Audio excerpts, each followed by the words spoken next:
போலீஸையே கொல்ற அளவு வளர்ந்துட்டீங்க. எல்லாத்துக்கும் இன்னியோட ஒரு முடிவு வச்சிருவோம். அவன் மொத்தமே நான் முடிக்கிறேன்.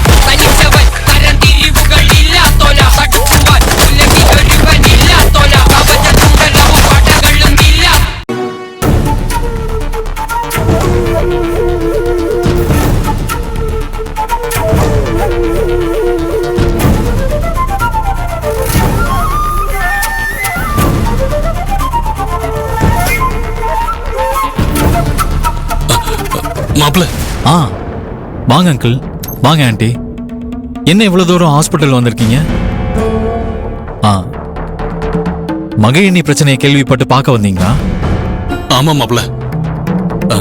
மகிழினி எதுக்காக இப்படி ஒரு காரியத்தை பண்ணா? உங்களுக்கும் அவளுக்கும் என்ன பிரச்சனை மாப்ள? ஐயோ, எங்களுக்கு எந்த பிரச்சனையும் இல்லை அங்கிள். நானும் மகிழினி தெளிவா தான் இருக்கோம். நாங்க 2 பேரும் பழையபடி ஃப்ரெண்ட்ஸ், அவ்வளவுதான். நீங்க எதையும் நினைச்சு குழப்பிக்காதீங்க. அப்புறம் எதுக்காக மாப்ள மகிழினி விஷத்தை குடிச்சா? ஆண்டி, மகிழினி விஷத்தை குடிச்சதுக்கும் எனக்கும் எந்த சம்பந்தமும் இல்ல ஆண்டி. ஸ்வேதாவுக்கும் அவளுக்கும் ஒரு சின்ன பிரச்சனை. அதனால ஸ்வேதா கலந்து வச்சிருந்த பாய்சனை இவ எடுத்து குடிச்சிட்டா. மகிழினி இப்ப எப்படி இருக்கா மாப்ள? ட்ரீட்மெண்ட் போயிட்டு இருக்கா அங்கிள். பட் இன்னும் அன்கான்சியஸா தான் இருக்கா. பட் ஒன்றும் பிரச்சனை இல்லை, சரியாயிடும். ஓகே தான் மாப்ள. உங்களுக்கே தெரியும், மதியோட கல்யாணம் ஒரு பெரிய போராட்டத்தில் நடந்துச்சு. முதல்ல நாங்க பார்த்த மாப்பிள்ளையா அவளுக்கு பிடிக்கலன்னு சொல்லிட்டு இருந்தா. அதுக்கப்புறம் மண்டபத்துல என்னென்னமோ நடந்து அந்த மாப்பிள்ள அவனாவே விலகி போயிட்டான். நாங்க குடும்பத்தோட கூனி குறுகி நிற்கும் போது நீங்க தான் என் பொண்ணுக்கு வாழ்க்கை கொடுத்து எங்க மானத்தையும் உயிரையும் காப்பாத்துனீங்க. இப்ப வரைக்கும் நீங்க கட்டின தாலிக்கு மதிப்பு கொடுத்து என் பொண்ணு எந்த தப்பு செஞ்சாலும் நீங்க பொறுத்துட்டு இருக்கீங்க. உங்க மேல எந்த குறையும் இல்ல மாப்பிள்ள. உங்கள மாதிரி ஒருத்தர் மாப்பிள்ளைய கிடைக்க நாங்க தான் கொடுத்து வச்சிருக்கணும். அங்கிள், இப்ப எதுக்காக அதை பத்தி பேசிட்டு இருக்கீங்க? எதுவா இருந்தாலும் வெளிப்படையா சொல்லுங்க. உங்க அம்மா போன் பண்ணாங்க. உங்க கல்யாணம் செல்லாதுன்னு கோர்ட்டுக்கு போக போறதாவும் எங்களை மிரட்டினாங்க. அவங்க பேசுறத கேட்டா மறுபடியும் எனக்கு ஹார்ட் அட்டாக் வந்துருமோன்னு பயமா இருக்கு மாப்பிள்ள. இப்ப எதுக்காக அம்மா திடீர்னு போன் பண்ணி மிரட்டுறாங்க? சரி, வேற எதுவும் சொன்னாங்களா? மகிழினி விஷம் குடிச்சத பத்தி சொன்னாங்க. அந்த கோவத்துல அவங்க எப்படியெல்லாம் பேசினாங்க. மகிழினி உங்க வீட்டுல இருக்க கூடாதுன்னு அவங்க ரொம்ப ஸ்ட்ரிக்டா சொல்றாங்க. நாங்க தான் மதி கிட்ட பேசி மகிழினிய வீட்டை விட்டு அனுப்பணும்னு சொல்றாங்க மாப்ள. மகிழினி அங்க இருக்க கூடாதுன்னு அவங்க நினைக்கிறதுல எந்த தப்பும் இல்ல மாப்ள. ஆனா இன்னும் அவங்க கல்யாணம் செல்லாதுன்னு சொல்லும் போது என் நெஞ்சில நெருப்பள்ளி கொட்டுற மாதிரி இருக்கு மாப்ள. கல்யாணம் பண்ணிட்டு வந்த நாள்ல இருந்து அவங்க இப்படிதான் சொல்லிக்கிட்டு இருக்காங்க. நாங்களும் போக போக அவங்க மனசு மாறி மதிய ஏத்துக்குவாங்கன்னு காத்துக்கிட்டு இருக்கோம். ஆனா அவங்க மறுபடியும் அதே வார்த்தையை சொல்லும் போது எங்களால தாங்கிக்க முடியல மாப்ள. ஆண்டி, அவங்க சொல்ற மாதிரிலாம் எதுவும் நடக்காது. நான் எங்க அம்மாவோட நம்பிக்கையை காப்பாத்தலன்னு என் மேல கோவமா இருக்காங்க. அந்த கோவத்தை என் மேல காட்டாம உங்க மேல காட்டுறாங்க. நீங்க அதை பத்தி எல்லாம் கவலைப்படாதீங்க. மதிக்கு தாலி கட்டி மனைவியா ஏத்துக்கிட்டவன்னா என்ன மீறி மதிக்கு எந்த பாதிப்பும் வராது. நீங்க 2 பேரும் மதிய பத்தின கவலையை விடுங்க.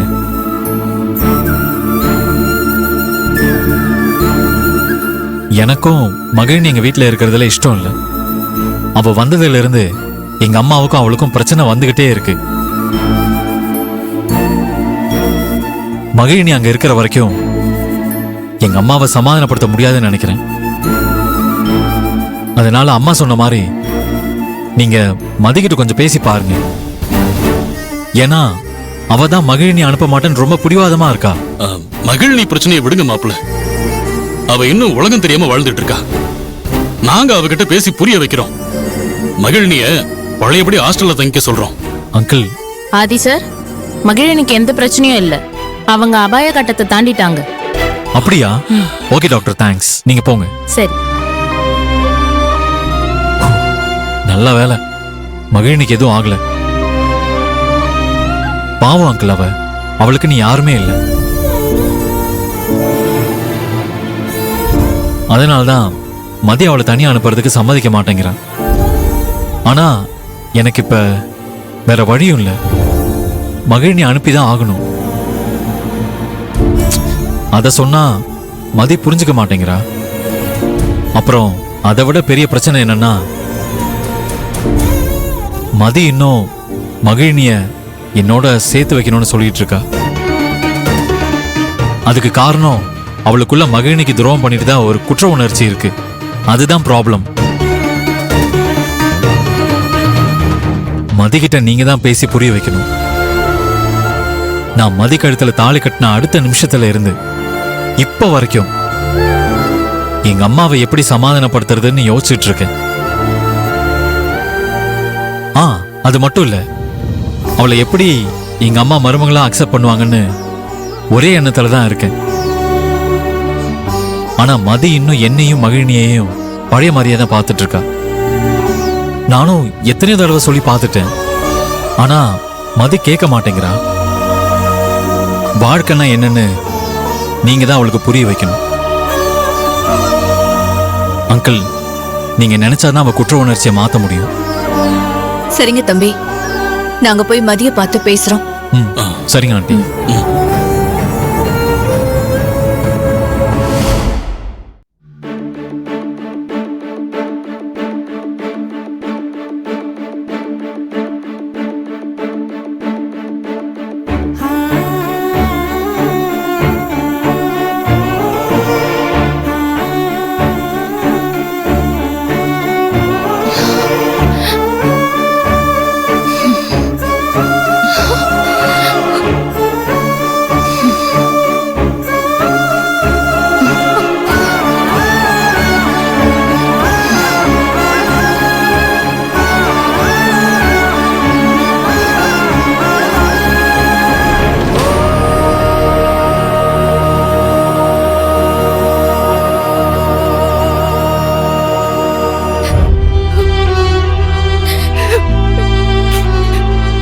கண்ணு முழிச்சிட்டியா? உனக்கு ஒண்ணும் இல்லைன்னு டாக்டர் சொல்லிட்டாங்க. இப்பதான் உனக்கு மயக்கம் தெளிஞ்சிருக்கு. இனிமே உனக்கு எந்த ஆபத்தும் இல்ல.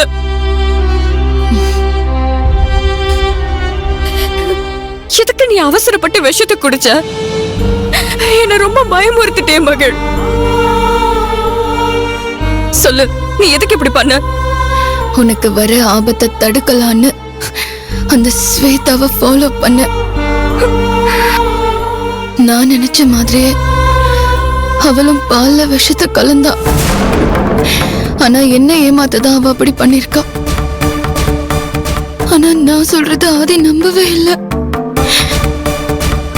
அவ கொலைகாரின்னு சொன்னா அவன் நான் போய் சொல்றேன்னு சொல்றான். அதை தாங்கிக்க முடியாம தான் நான் அந்த விஷத்தை குடிச்சிட்டேன். ஆதி நம்பலனா நீ அதுக்காக விஷம் குடிக்கணுமா மகள்? அந்த ஸ்வேதா செஞ்ச தப்புக்கு எதுக்கடி நீ உயிரை விடணும்? அது தப்பு மகள். இனிமே இப்படி ஒரு காரியத்தை பண்ணாத. கடைசி வரைக்கும் பிரியமா இருப்போன்னு சொல்லிட்டு இப்படி நான் அனாதையா விட்டுட்டு போக பாக்குறேன். இது என்னடி நியாயம்?